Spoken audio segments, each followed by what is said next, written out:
मेरा नाम पायल है। मैं एक मिडिल क्लास फैमिली से बिलोंग करती थी।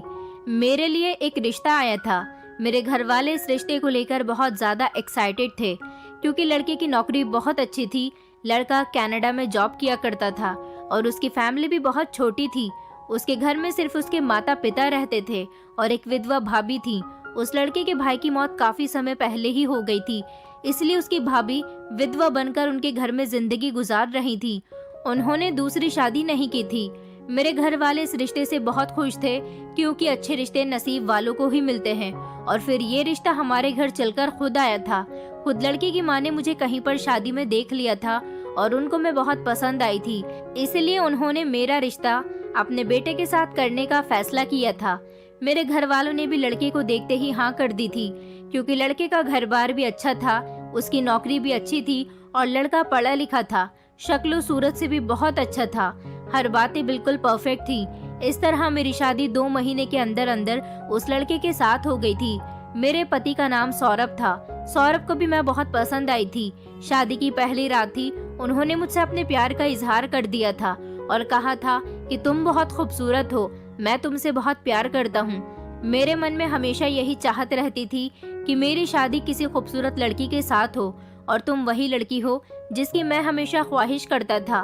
तुम्हें पाने के बाद मुझे ऐसा लग रहा है जैसे मुझे सारे संसार की खुशी मिल गई है। अपने पति के मुंह से इतनी तारीफ सुनकर मैं मन ही मन में बहुत खुश हो रही थी और अपने आप को सौभाग्यशाली समझ रही थी। मेरी शादीशुदा जिंदगी बहुत अच्छी गुजर रही थी। जेठानी और सास मिलकर घर के सारे काम किया करती थी। मेरी जेठानी बहुत अच्छी थी, सारा दिन अपने सास ससुर की सेवा में लगी रहती थी और शादी के नए नए दिनों में उन्होंने मुझे घर का भी कोई काम नहीं करने दिया था। उनका कहना था कि तुम अभी इस घर की नई बहू हो, जब तक तुम्हारा पति यहाँ पर है तुम यहाँ पर उसके साथ टाइम स्पेंड करो, जब वो चला जाएगा तो तुम घर के काम कर लेना। मेरे ससुर भी बहुत अच्छे थे, हमेशा मेरे सर पर अपना हाथ रखते थे। मेरे पति को शादी के 15 दिन बाद कनाडा जाना था और इन 15 दिनों में मेरे पति ने मेरे साथ बहुत अच्छा समय गुजारा था। उन्होंने मुझे खूब सारी शॉपिंग करवाई थी। वो मेरे मायके भी मुझे लेकर गए थे और मेरे कुछ रिश्तेदारों के यहाँ पर भी, और हम लोग लॉन्ग ड्राइव पर भी जाते थे। वो 15 दिन मेरी जिंदगी के सबसे खूबसूरत और हसीन दिन थे। इनको यादगार बनाने के लिए हम लोगों ने अपने मोबाइल में अपने बहुत सारे फोटो क्लिक किए थे और फिर फाइनली मेरे पति के कनाडा जाने का दिन भी आ गया था और मैं इस बारे में सोच सोचकर बहुत उदास हो रही थी कि अब मैं अपने पति के बिना यहाँ पर अकेली कैसे रहूंगी। मेरे पति ने मुझे तसल्ली दी और समझाया कि मैं 2 महीने बाद वापस आ जाऊंगा और इस बार पूरे 1 महीने की छुट्टी लेकर आऊंगा और फिर से तुम्हारे साथ एक लंबा समय बिताऊंगा। वो कहने लगे कि तुम यहाँ पर अकेली थोड़ी हो, देखो घर में कितने सारे लोग हैं। ये बात तो मेरे पति ने बिल्कुल ठीक कही थी कि माँ बाप की तरह प्यार करने वाले सास ससुर मुझे मिले थे और बहनों की तरह ख्याल रखने वाली मुझे मेरी जेठानी मिल गई थी, जो कि मुझसे बहुत प्यार करती थी और मेरा बहुत ख्याल रखती थी। अगले दिन मेरे पति कनाडा चले गए तो मैं उदास हो गई थी। रात के समय मेरे सास ससुर और जेठानी हम चारों ने मिलकर एक साथ खाना खाया था। उस दौरान मेरी सास कहने लगी कि बहू, अब सौरभ अपने काम पर चला गया है, अब तुम भी घर गृहस्थी पर ध्यान देना। मुझे अपनी सास की ये बात थोड़ी अच्छी तो नहीं लगी थी, मगर वो बिल्कुल ठीक कह रही थी। जब से मेरी शादी हुई थी मैंने घर के किसी भी काम को हाथ नहीं लगाया था और जाहिर सी बात है अब मेरा पति जा चुका था तो मैं खुद भी घर के काम करने के लिए तैयार थी। मेरी सास को मुझे जताने की जरूरत नहीं थी, मगर क्या कर सकते हैं, सास तो सास ही होती है। मैंने अपनी सास से कह दिया था कि मम्मी जी, मैं कल से जल्दी उठकर घर के सारे काम निपटा लिया करूंगी। खाना खाने के बाद मैं किचन में बर्तन धोने के लिए चली गई। मेरी जेठानी भी मेरे साथ साथ किचन में आकर किचन की साफ सफाई करने में बिजी हो गई थी। इस दौरान हम दोनों आपस में बातचीत करने लगे। मेरी जेठानी कहने लगी कि तुम्हें मम्मी जी की बात का बुरा लगा होगा। मैंने कहा नहीं नहीं भाभी, मुझे बुरा नहीं लगा। और फिर वो कह भी तो बिल्कुल ठीक रही थी, अब घर का काम मुझे भी तो संभालना है। ये सुनकर मेरी जेठानी खामोश हो गई थी और अपने काम में बिजी हो गई। उसके बाद मैं अपने कमरे में आकर लेट गई थी। आज पहला दिन था जो मैं अपने कमरे में अकेली लेटी हुई थी। मुझे अजीब अजीब सा महसूस हो रहा था। अपने पति की कमी भी महसूस हो रही थी और उनकी याद भी बहुत आ रही थी। इसलिए मैंने उनको कॉल करके कुछ देर उनसे बात कर ली थी, मगर मैं सारी रात तो उनसे बात नहीं कर सकती थी। मुझे नींद भी नहीं आ रही थी, इसलिए मैं कमरे में कोई ना कोई काम कर लेती या फिर आकर अपने बिस्तर पर लेट जाती। इस तरह करते करते मुझे रात के 3 बज गए थे, लेकिन अभी तक मेरी आंखों में नींद नहीं थी। मुझे कमरे के अंदर घुटन महसूस हो रही थी, इसलिए मैं अपने कमरे से बाहर निकल गई और सोचा कि छत पर जाकर ताज़ी हवा खा लेती हूँ। वैसे भी गर्मी का समय था और छत पर बहुत अच्छी हवा चल रही थी। जैसे ही मैं अपने कमरे से बाहर निकली तो मुझे अपनी जेठानी के कमरे का दरवाज़ा खुला हुआ दिखाई दिया था। मुझे लगा शायद गर्मी की वजह से वो कमरे का दरवाज़ा खोलकर सो रही होंगी। मैं छत पर आ गई थी और काफ़ी देर तक छत पर ही टहलती रही और मोबाइल यूज़ करती रही। जब मोबाइल इस्तेमाल करते करते मेरी आंखें भारी होने लगी और मुझे लगा कि अब मुझे सो जाना चाहिए, तो मैं छत से नीचे उतर कर आई। मैंने देखा कि इस बार मेरी जेठानी के कमरे का दरवाज़ा बंद था। ये बहुत ही अजीब बात थी। 1 घंटा पहले जब मैं छत पर गई थी तो मेरी जेठानी के कमरे का दरवाज़ा खुला हुआ था और अब उनके कमरे का दरवाज़ा बंद था। फिर मैंने सोचा कि ऐसा भी हो सकता है कि अब उन्होंने कमरा बंद कर लिया हो, और वैसे भी मुझे इस बात पर ज्यादा ध्यान नहीं देना चाहिए। कमरे का दरवाज़ा खुला हो या बंद, इस बात से कोई मतलब नहीं बनता। इसलिए मैं अपना सर झटकती हुई कमरे में आकर सो गई थी। सुबह में 7 बजे ही सोकर उठ गई थी और किचन में जाकर मैंने सबसे पहले अपने लिए चाय बनाई। घर के बाकी सब लोग सो रहे थे, इसलिए मैंने नाश्ता करने के बाद अपने कमरे की सफाई लगा ली थी। मेरी सास 9 बजे सोकर उठी थी और ससुर भी अभी तक सो रहे थे। यहाँ तक कि मेरी जेठानी भी अपने कमरे में सो रही थी।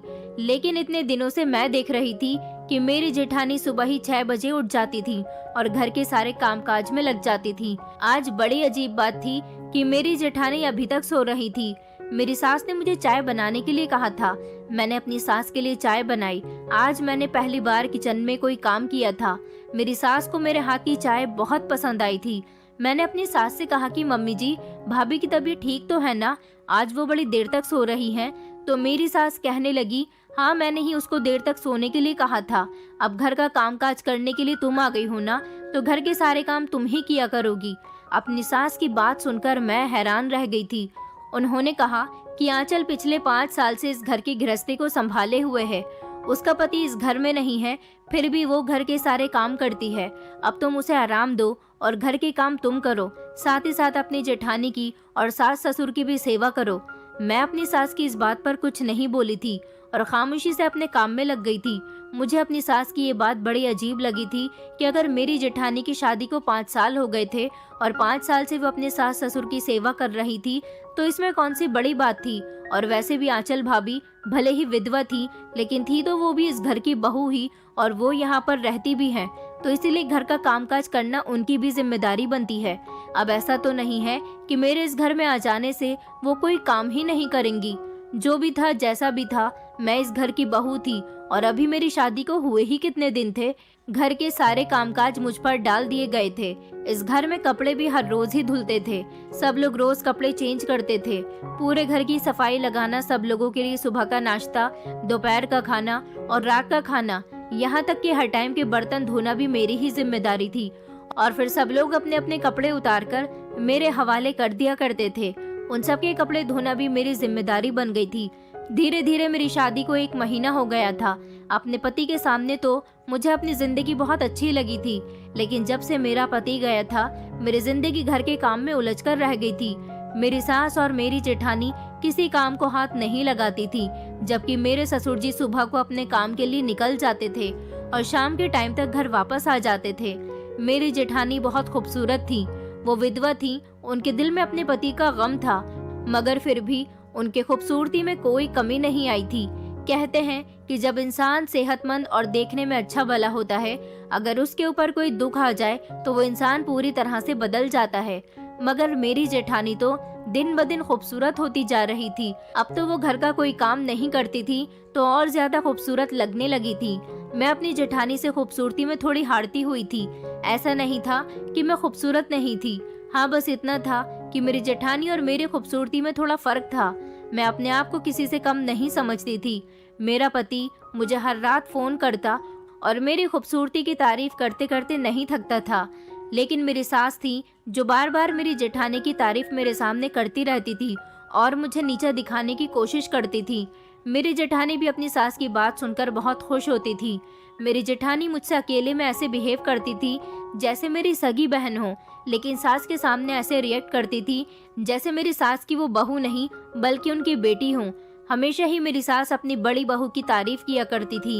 एक बार मेरी सास ने मुझे गोभी के पराठे बनाने के लिए कहा। मैंने अपनी सास के लिए गोभी के पराठे बना दिए थे।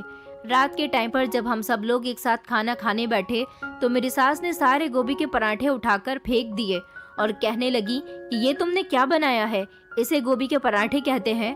मेरी जेठानी सास की तरफ देखकर कहने लगी, अरे मम्मी जी शांत हो जाइए, इतना गुस्सा करना आपकी सेहत के लिए अच्छा नहीं है। जबकि मेरे ससुर भी मेरी जेठानी की हाँ में हाँ मिला रहे थे, मगर मुझे बड़ी शर्मिंदगी महसूस हुई थी। मेरी सास ने सब लोगों के सामने मेरे खाने की इंसल्ट कर दी थी। मेरी सास ने कहा कि इन गोभी के पराठों में बहुत तेज नमक हो रहा है। मैंने जब पराठा चेक करके देखा तो सच में उसमें नमक तेज था।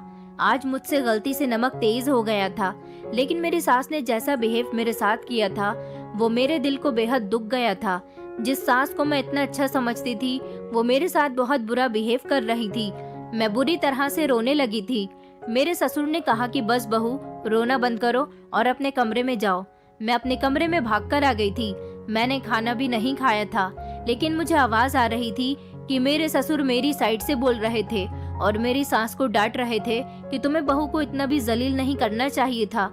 अगर उसने ये सब सौरभ को बता दिया तो वो भी गुस्सा करेगा। मेरी सास कहने लगी, अगर गुस्सा करता है तो करता रहे, उसकी पत्नी भी तो कैसी है। अगर अपनी पत्नी के हाथ का खाना खा लेगा तो कहेगा कि मैंने उसे सही डांट लगाई है। मेरी सास ससुर जी से कहने लगी कि तुम्हें बहू की तरफदारी करने की कोई जरूरत नहीं है। मेरे ससुर मेरी सास से बहुत डरते थे और हमेशा उनसे दबकर रहते थे, जबकि मेरी जेठानी कोई काम नहीं करती थी। मेरी सास उनसे कुछ नहीं कहती थी, बल्कि उन्होंने खुद ही मेरी जेठानी से कहा हुआ था कि अब तुम्हारी देवरानी आ गई है तो तुम्हें घर का काम करने की कोई जरूरत नहीं है। दोनों सास बहू एक कमरे में बैठकर आपस में बातें करती रहती थी। मेरी सास कहती थी कि मेरी बड़ी बहू बिल्कुल मेरी बेटी की तरह है। मेरे दिल पर इस बात का बहुत एहसास होता था। क्या मेरी सास मुझे अपनी बेटी नहीं मान सकती थी? आखिर मैं उनके साथ कौन सी कमी कर रही थी? घर का सारा काम करती थी और उनकी सेवा में भी कोई कमी नहीं करती थी। फिर भी मेरी सास के लिए मेरी जेठानी ही अच्छी थी। मैं बहुत ज्यादा रो रही थी। मैंने अपने पति को कॉल करके सब कुछ बता दिया था कि किस तरह से उनकी मम्मी ने मेरे साथ आज बदतमीजी की है। मेरी बात सुनकर मेरे पति ने उसी समय मेरी सास को कॉल करने के लिए कहा था। ये कहकर मेरे पति ने कॉल कट कर दी थी। थोड़ी देर के बाद जब मेरे पति की कॉल आई तो वो मुझे प्यार से समझाने लगे और कहने लगे कि तुम फिक्र मत करो, मैंने मम्मी को समझा दिया है। उन्होंने कहा है कि वो आगे तुम्हारे साथ ऐसा कभी नहीं करेंगी।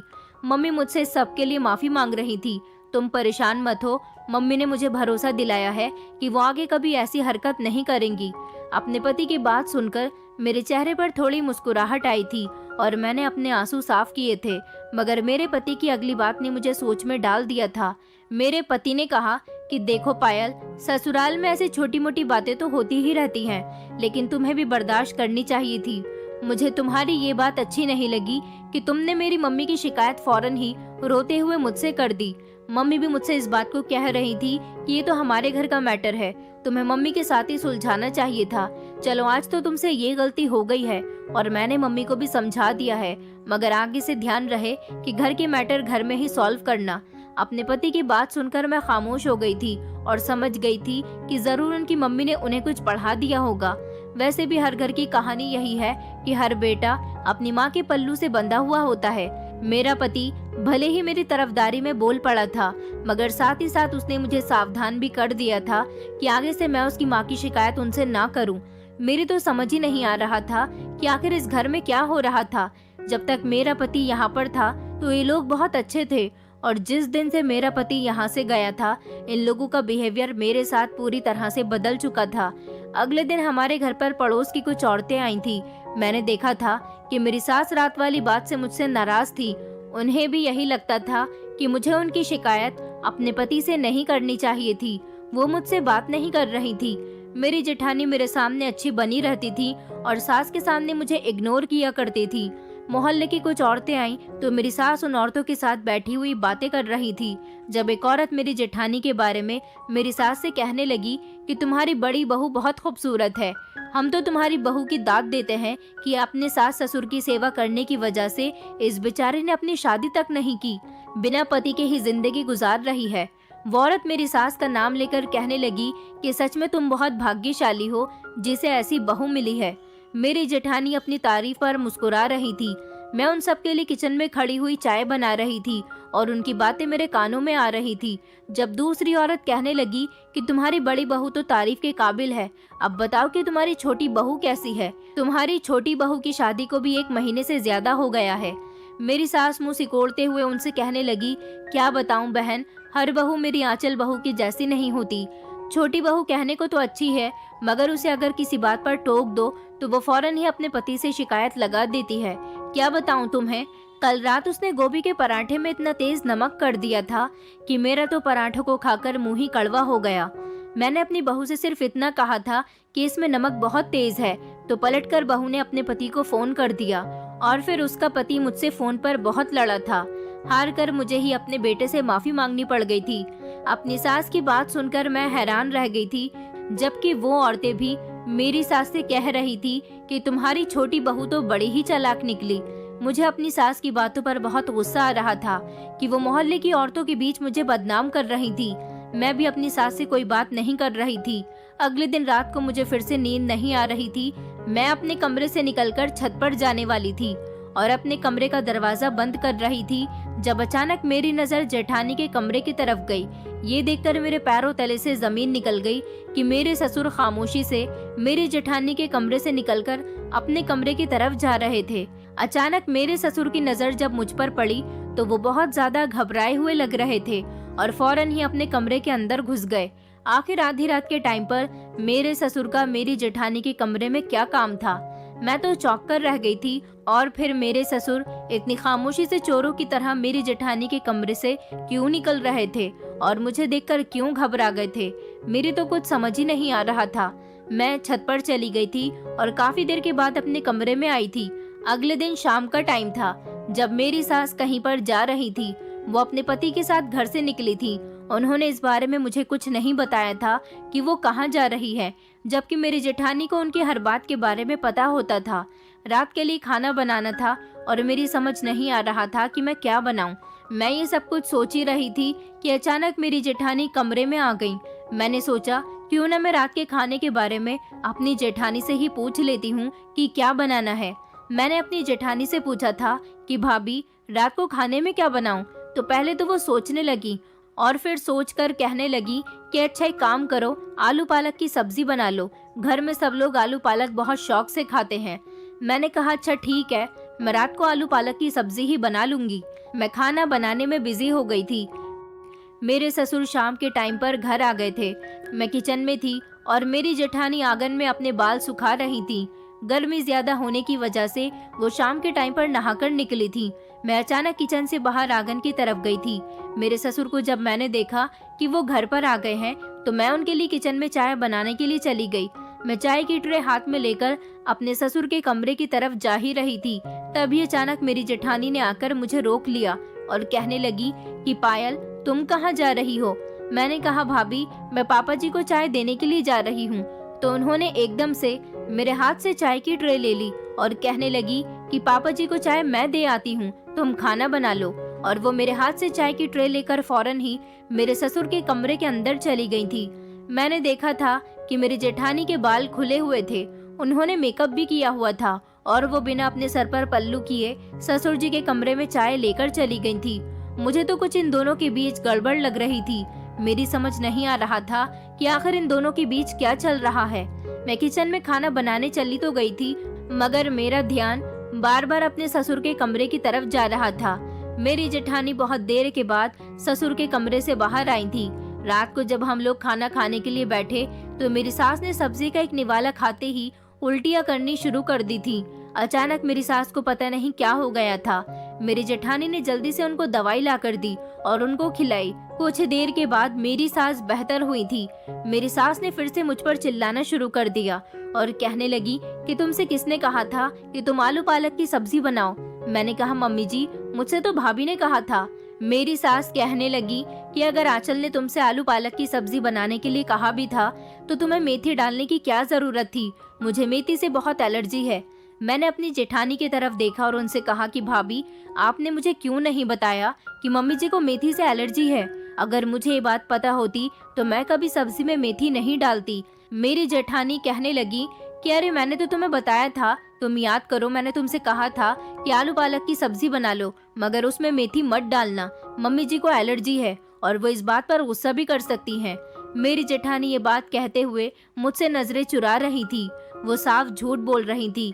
मेरी सास मुझे इस बात पर डांटने लगी और कहने लगी कि तुमसे कोई काम ढंग से आता ही नहीं है। मेरे ससुर फिर से मेरी साइड ले रहे थे मगर मेरी सास ने उन्हें खामोश करवा दिया था और फिर वो खामोशी से खाना खाते रहे। आज जो मुझ पर डांट पड़ी थी वो मेरी जेठानी की वजह से पड़ी थी। मैं अपने कमरे में आकर फूट फूट कर रोई थी। मैंने इस बारे में अपनी मम्मी को बताया था तो मेरी मम्मी कहने लगी कि देखो पायल, ससुराल जाने के बाद हर लड़की को ऐसी मुश्किलों का सामना करना पड़ता है, इसलिए तुम भी खामोशी के साथ अपने घर में खुश रहो और ज़्यादा से ज़्यादा अपने ससुराल वालों की सेवा करो।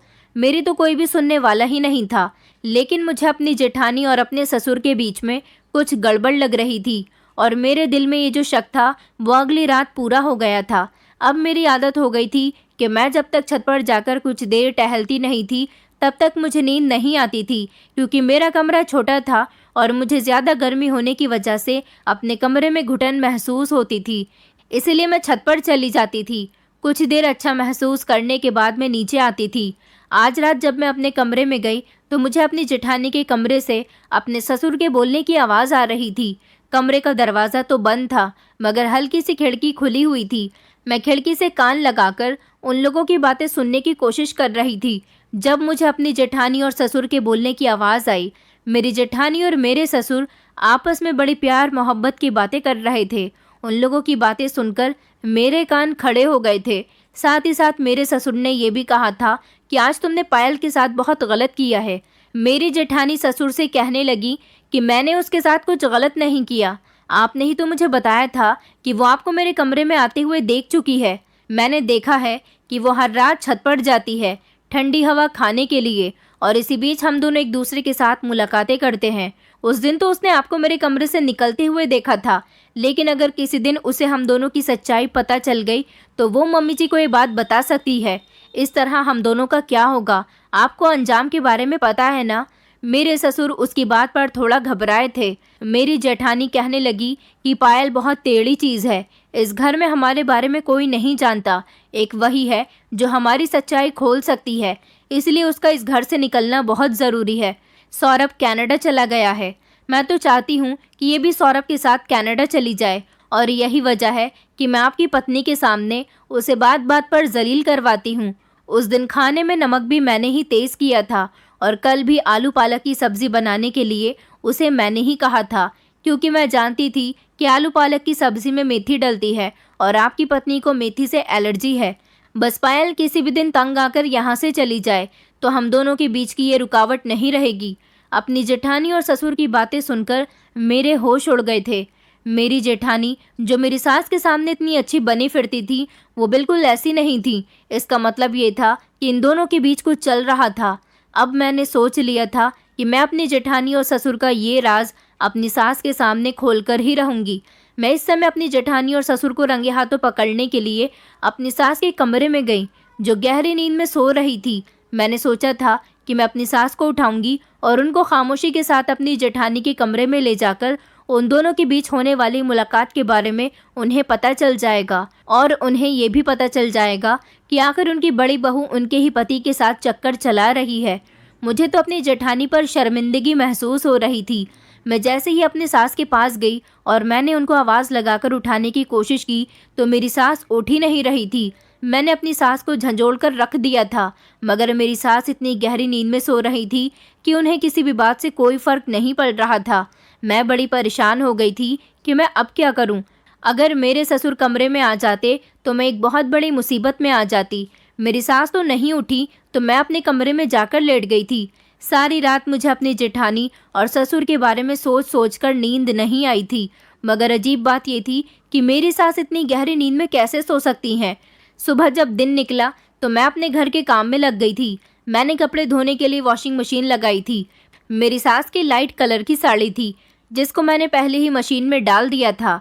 कोई रंगीन कपड़ा इसीलिए नहीं डाला था कि कहीं मेरी सास की साड़ी ख़राब ना हो जाए, और मशीन चलती हुई छोड़कर मैं अपने काम में बिज़ी हो गई थी। जब थोड़ी देर के बाद मैं वॉशिंग मशीन के करीब पहुंची तो ये देखकर मेरे होश उड़ गए थे कि वॉशिंग मशीन के अंदर रंगीन कपड़े पड़े हुए थे और मेरी सास भी वहां पर आ गई थी। मेरी सास ज़ोर ज़ोर से चिल्ला रही थी कि तुमने मेरी नई साड़ी ख़राब कर दी। मगर मुझे अच्छी तरह से याद था कि मैंने अपनी सास की ही साड़ी पहले धोने के लिए डाली थी और उसके साथ कोई दूसरा कपड़ा इसीलिए नहीं डाला था कि उसका कलर मेरी सास की साड़ी पर लग सकता था। मेरी सास ने आज भी मुझे बहुत उल्टी सीधी बातें सुनाई थी। मैं उनकी सारी बातों को आज बर्दाश्त कर गई थी क्योंकि मैं समझ गई थी कि ये मेरे साथ किसने किया है। मेरी जेठानी मुझे इस घर से निकलवाना चाहती हैं ताकि उसका राज किसी और के सामने न आ जाए। मैंने इस बारे में अपने पति को बताया कि तुम्हारे पिता और तुम्हारी भाभी का अफेयर चल रहा है। वो दोनों आधी रात में एक दूसरे के साथ मुलाकातें करते हैं। ससुर जी भाभी के कमरे में जाते हैं और वो दोनों न जाने कमरे के अंदर क्या करते हैं। मेरे पति ने मुझे फ़ोन पर ही बहुत डांटा था।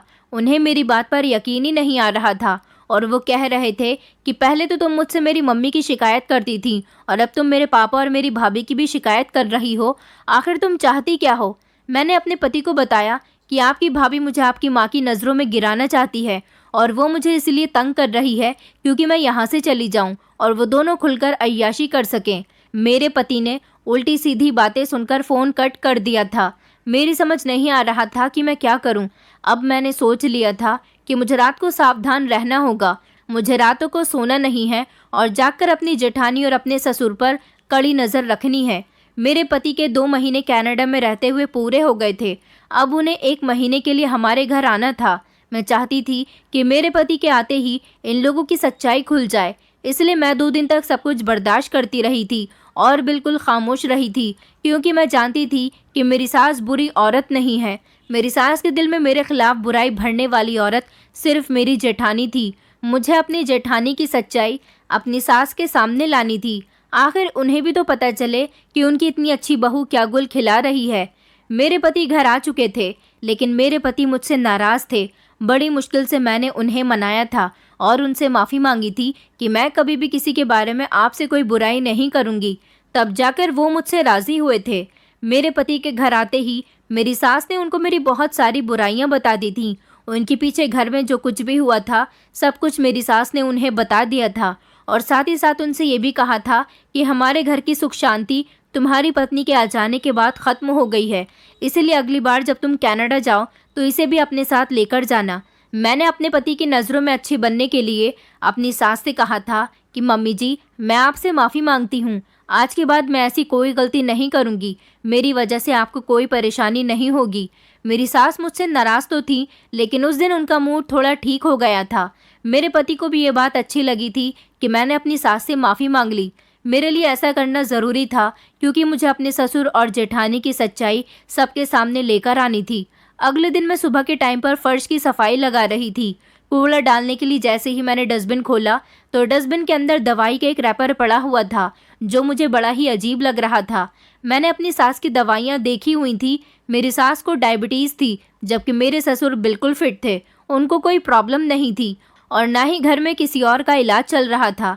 मैंने वो रैपर उठाकर देखा तो वो मुझे डायबिटीज़ का नहीं लग रहा था, बल्कि ये देखकर मैं दंग रह गई थी कि वो स्लीपिंग पिल्स का रैपर था।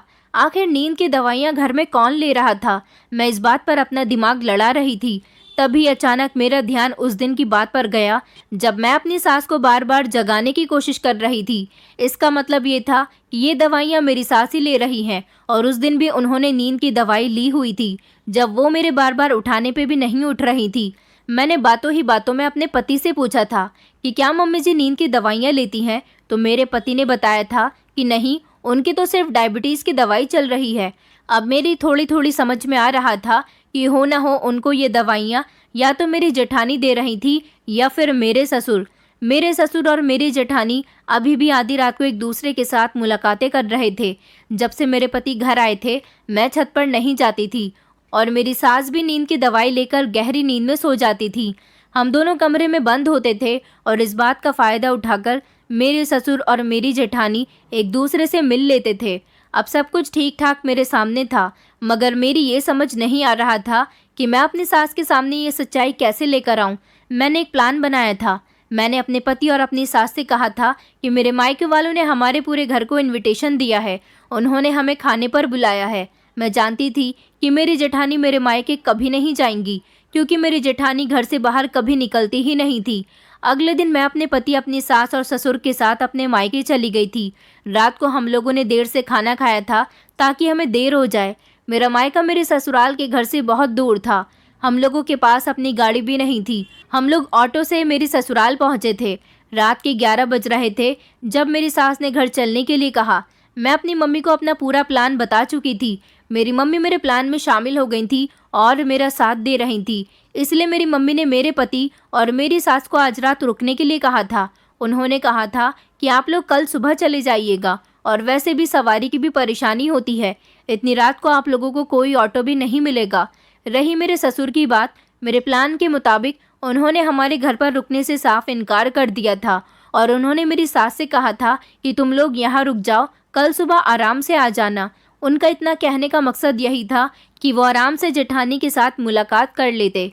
मेरी मम्मी और मेरी भाभी ने मेरी सास और पति से बहुत जिद की थी रुकने के लिए, तो इसीलिए वो लोग हमारे घर पर रुक गए थे। मेरे ससुर को मेरा भाई अपनी बाइक पर घर छोड़ने के लिए चला गया था।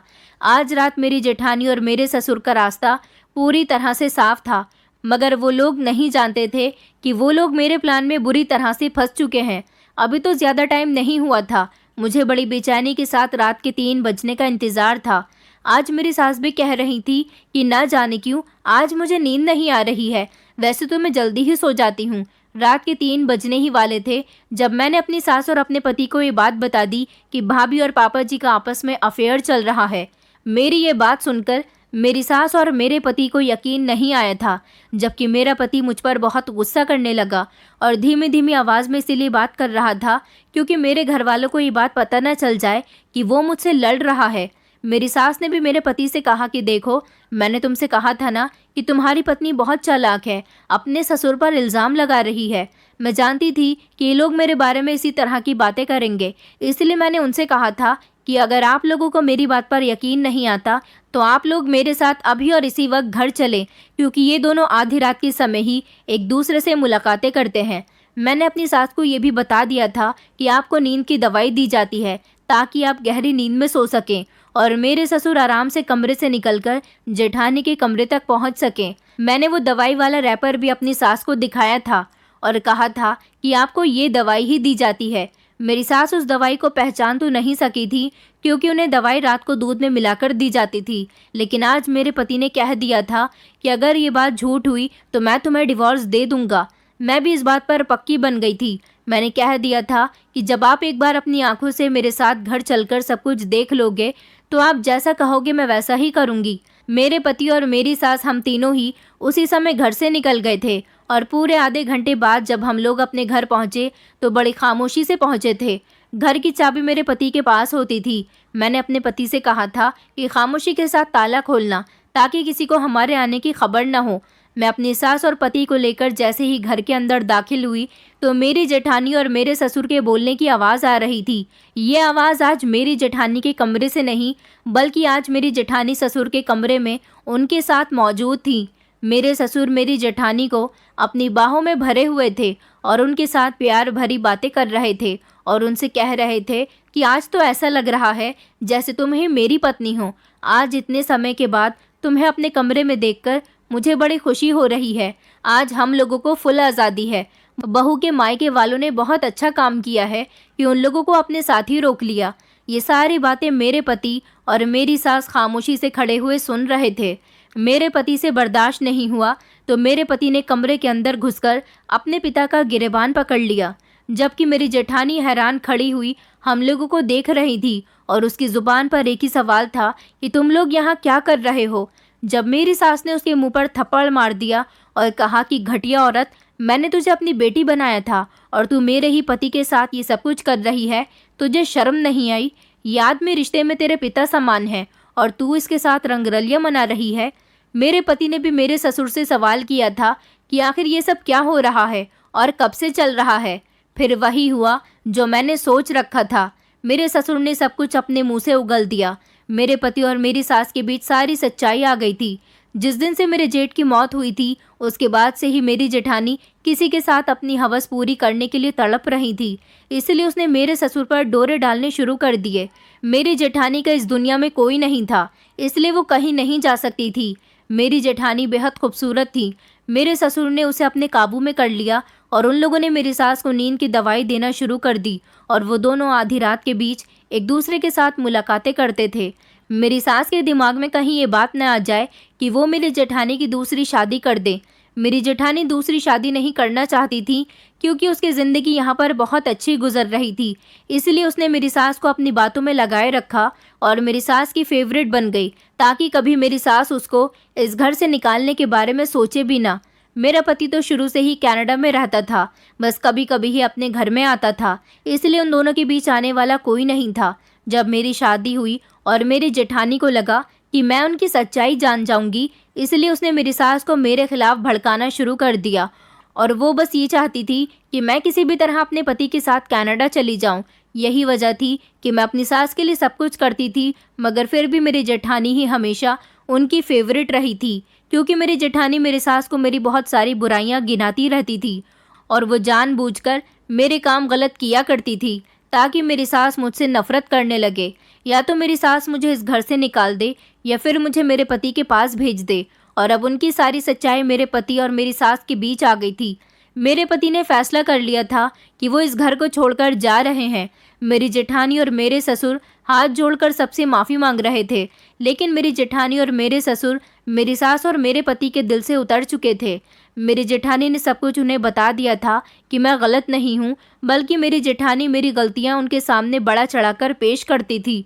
मेरी सास ने मुझसे माफ़ी मांगी थी, मैंने अपनी सास को माफ़ कर दिया था, लेकिन मेरे पति अपने पिता के साथ नहीं रहना चाहते थे, इसलिए उन दोनों को उनके हाल पर छोड़कर मेरे पति मुझे और मेरी सास को लेकर कनाडा आ गए। मेरे ससुर और मेरी जेठानी का अब क्या हाल है हम लोग उसके बारे में कुछ नहीं जानते। मेरी ज़िंदगी यहाँ पर कनाडा में बहुत अच्छी गुजर रही है।